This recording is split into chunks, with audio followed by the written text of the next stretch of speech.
fellow bookworms, witches, nerds and weirdos. I'm Elsbeth and welcome to my YouTube channel where I mostly talk about books but sometimes talk about other stuff.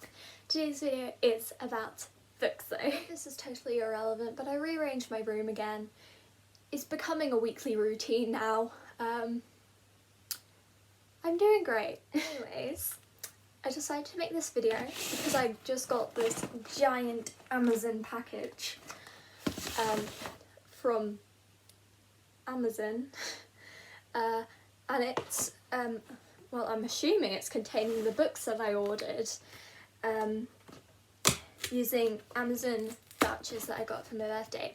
So I thought this would be a good idea to show you guys all the books that I got from like my birthday and my birthday money. So it would be a good idea. Ignore the noise, I'm just trying to open this.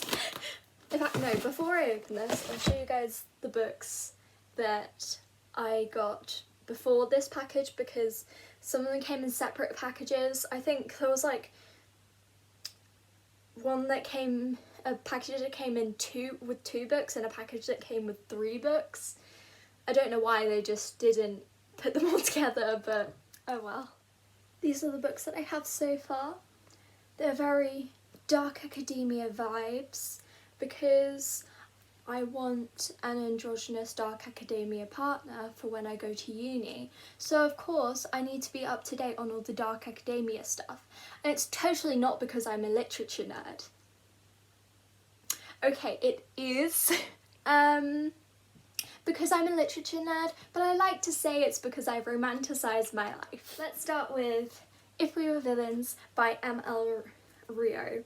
And people know this as a very dark academia type book. It's about these Shakespeare fans, which, I'm a Shakespeare stan. I love literature and theatre. So yeah, it's basically about them and they get put in the wrong like roles at some point and it all goes wrong. So yeah, I just thought this is very me. I feel like I could see myself in this. And apparently they're all pretentious Shakespeare nerds and it's like, that's me. That's literally me. I say too much stuff about literature that my friends don't get because I'm a nerd. Next one is Selected Poetry of Robert Browning. I just like the poetry that I've seen so far.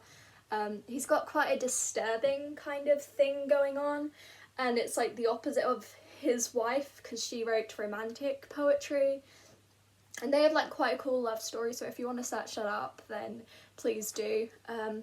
I think one of his like dramatic monologue poems was in the GCSE spec as well and I really enjoyed it, but that was my first introduction to his poetry and I thought, I like his poetry.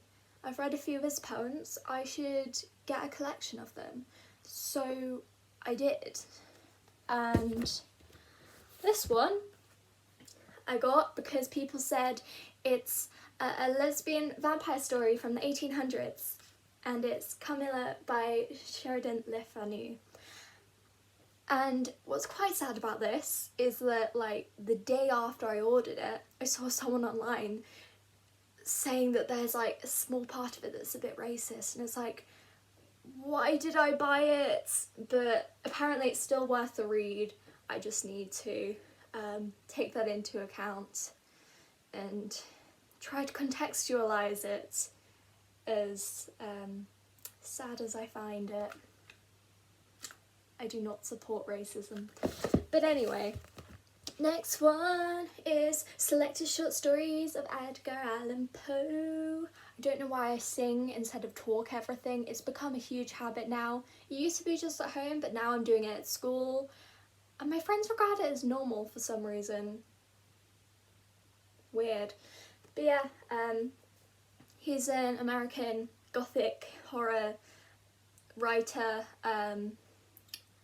And yeah, he writes short stories and I thought I can't really be a gothic literature fan if I don't have something by Edgar Allan Poe, so this is my ode to American literature, because most of my books are British literature, because I'm not American and I don't care about America apart from when it's destroying the world with capitalism and global warming, which is also fun.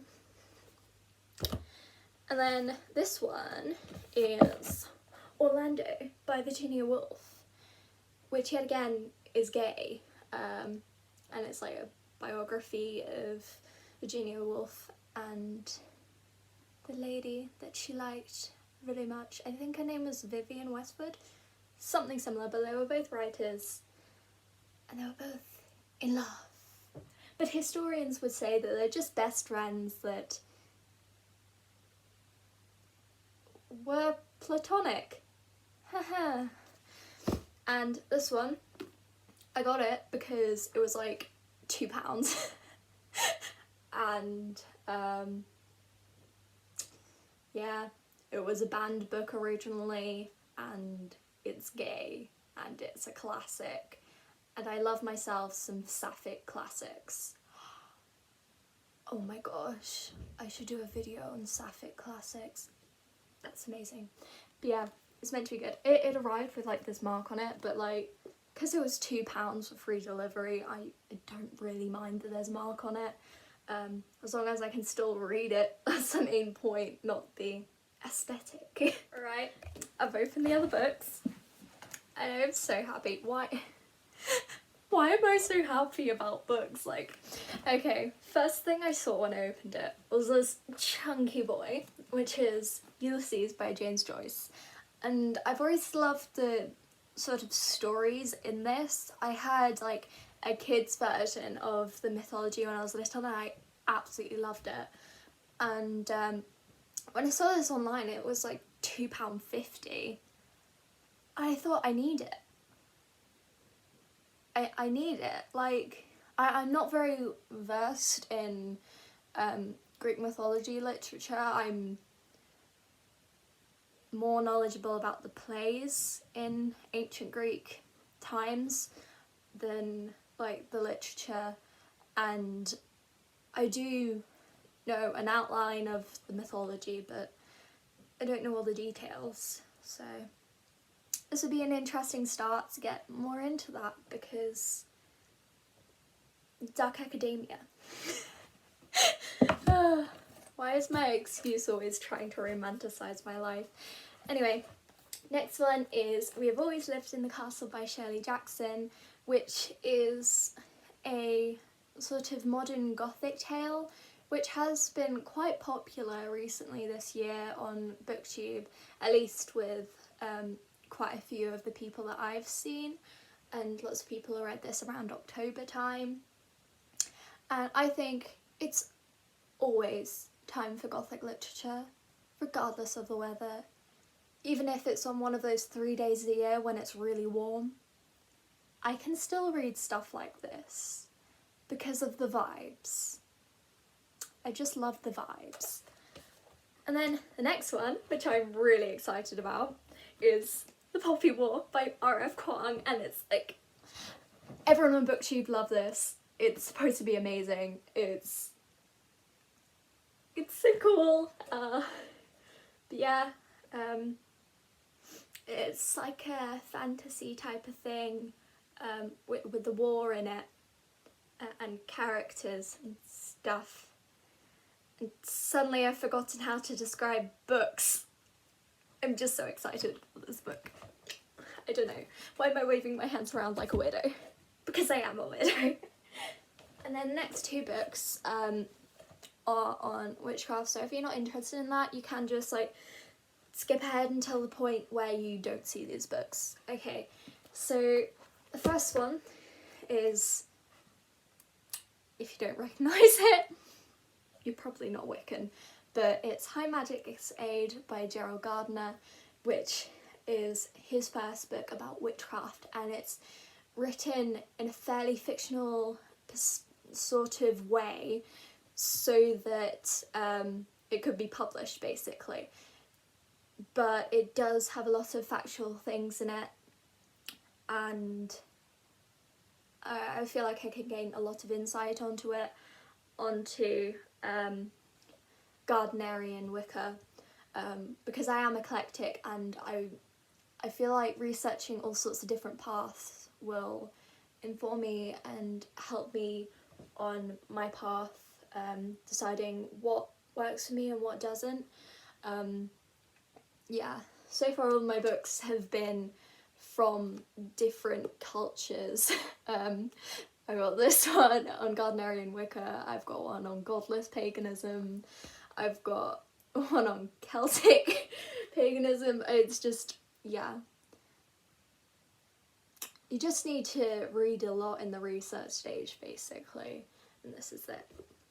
And this one, I did a lot of online deep searching to find out ideas of Wicca before Gardner, because he must have gotten his ideas from somewhere, and he did. And I found the writer, the historian, where he got his main ideas from to form Wicca, essentially, which is what many English pagans celebrate now, because it's around English tradition, and because there is so much limited stuff, because of course 2000 years ago Romans came along and everyone started becoming Christian and were like, anyone with previous religions you should burn because you're a heretic. Yeah, I would be burned at the stake for so many reasons if I existed back then, but that's fine because no one's going to burn me at the stake now. Anyway, this is The Witch Cult in Western Europe by Margaret Alice Murray. So yeah, it's like a history thing, talking about different practices. Apparently at the time her ideals were widely rejected by the witchcraft community, and the only person who did wholeheartedly accept it was Gerald Gardner. So yeah, these were the books that I got for my birthday and with my birthday money. Yeah, I mean it was my 18th birthday, so I did get a lot of books. So yeah.